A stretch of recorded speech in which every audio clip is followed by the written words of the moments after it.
Karibu tena sana mtumishi, karibu tena.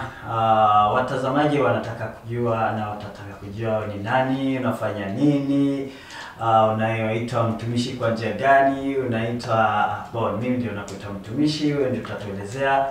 Tukikukaribisha tena sana kwa hii eneo yetu. Asante sana ndugu, nashukuru kwa kunikaribisha katika studio hii. So kwa majina mimi naitwa Auguste Milondo, ndio majina watu wengi wananijua sana, na mimi ni mwimbaji wa nyimbo za injili, gospel music. Ndio kazi Mungu amenipea ya kumuimbia, ya kumtumikia kwa njia ya uimbaji. Asante. Ulijuaje kama wewe ni mwimbaji mkuu? Vile tunafuata wewe ni mwimbaji mkuu, nyimbo zako ni nzuri sana, lakini watu watataka kujua yenyewe alianza lini na alisikiaje kama yeye ako na kipaji ya kuimba ama ako na kipaji ya kuhubiri kupitia nyimbo za Mungu. Yes, nashukuru sana kwa ulizo nzuri. Mimi naweza kuongea kwamba ni Mungu ndio ameniteua kwa kazi yake ya uimbaji, kwa sababu nilianza uimbaji ningali mdogo sana, na ngisi na komaa niko namtumikia Mungu katika njia ya uimbaji, na nilijifili kama mimi ni mwimbaji sababu kitu Mungu anaweka ndani yako lazima watu watajua na watatambua kwamba huyu ni mwimbaji, sababu nilikuwa mwimbaji kwenye kwaya, nilikuwa mwimbaji mzuri sana.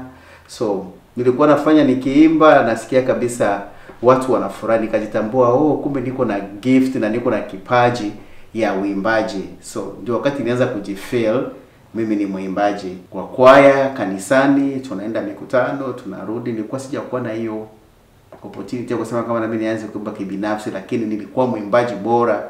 Mahali pote nilikuwa naenda sikuwa naacha kazi ya uimbaji. Nikisafiri, nikifika kwenye kwaya ziko na join na wengine, na mimi naanza kazi ya uimbaji. Maana ndio nilijitambua kwamba mimi ni mwimbaji, sababu nilianza kumtumikia Mungu kwa njia ya uimbaji tangia utotoni mpaka saa hii.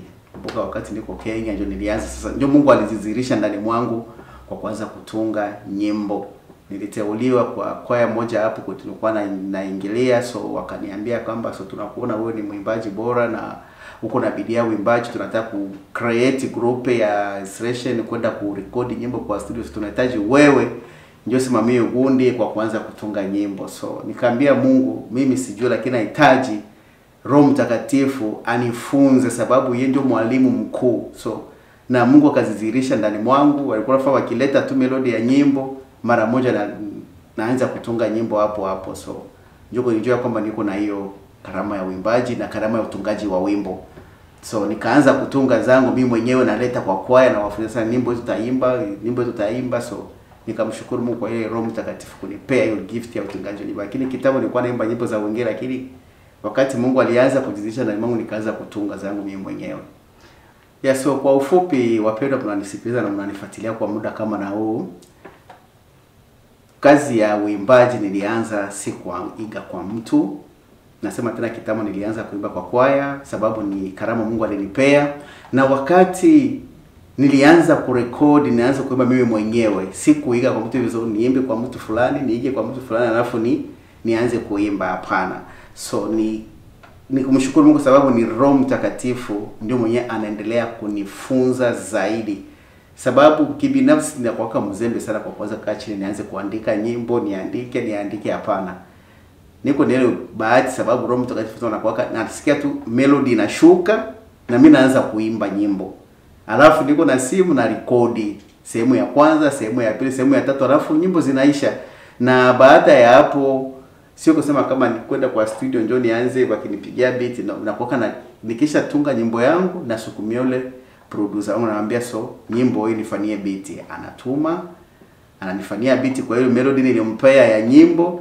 Alafu akinitumia beat sasa ndio nakuwa naimba sana, nileza maneno yote kwa sababu nilishakuwa na beat, najua hapa aiende sawa na beat, najua hapa maneno yako vizuri. Alafu tena naenda kwa Bible nasoma, na wakati niko natunga nyimbo zinashuka na kando yake naangalia njuku mistari ya Biblia, sababu hawezi tu kujiongoza wewe mwenyewe, gisi Roho atakuongoza. Ndio hivyo. So ndio gisi mimi napokuwa mimi natunga nyimbo, sikamata kile muda kusema nianze kwa mbele kufikiria niandike nyimbo fulani au topic ya nyimbo nini.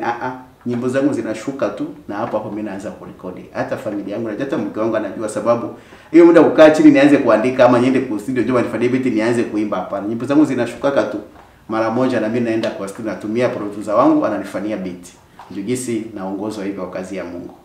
Haya, asante sana mpendwa, nashukuru sana, na naamini ya kwamba Mungu ataendelea kukubariki na ataendelea kukutetea na ataendelea kukuinua, kwa sababu hiyo vita ya maneno ni nyimbo moja, kuna message mingi sana. Sababu mpendwa, hata unazopitia changamoto nyingi, wanadamu wanaweza kukushusha, wanadamu wanaweza kukuvunja moyo, wanadamu wanaweza kukudharau. Sababu wakati nilitunga hizi nyimbo, Roho Mtakatifu aliongoza kutunga hizi nyimbo, nilipitia changamoto kubwa sana, lakini kitu moja tu yenye nilikuwa nanitia moyo kusema kwamba Bwana ndiye mchungaji wangu, sitapungukiwa na kitu. Bwana kama ni mchungaji wako, unakabidhi Mungu mahitaji yako, unakabidhi Mungu shida yako, unakabidhi Mungu matatizo yanayokusumbua usiku na mchana, unakabidhi Mungu vita inainuka kwa ajili ya maisha yako. Jua kwamba mpendwa, Mungu hawezi kukuacha kamwe, sababu Mungu wetu halali na asinzii kwa ajili ya watu wake. Mungu alituma kwa mfano wake. Mungu alitupenda, sababu ndio maana alituma Yesu Kristo kuja kutuokoa. So unapokuwa na jambo lolote, usikimbilie mwanadamu. Neno moja tu bakie nao ndani ya moyo wako, jua kwamba Yesu ndio mchungaji wako, Mungu ndio mchungaji wako. Kwa changamoto nyingi unaopitia, kwa shida nyingi unaopitia, wewe mkabidhi Mungu tu mahitaji yako na Mungu atatenda. Sababu binadamu hawana nguvu yote. Mungu akiinua hakuna wa kushusha. Na ile maneno ya laana wanakutamkita kiwa kuwa baraka.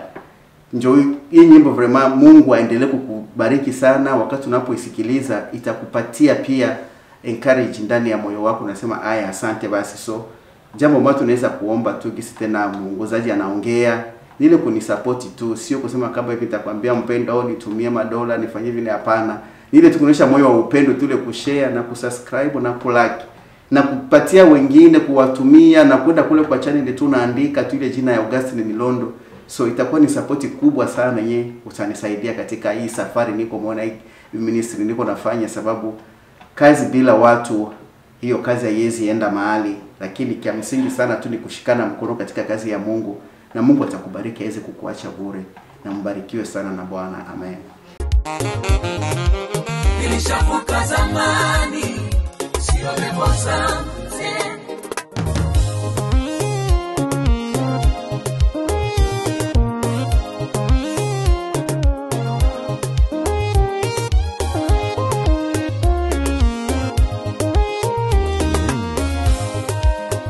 Bwana ndiye mchungaji wangu mimi, sitaogopa jambo lolote mimi. Bwana ndiye mtetezi wangu mimi, sitaogopa kutetwa yoyote mimi.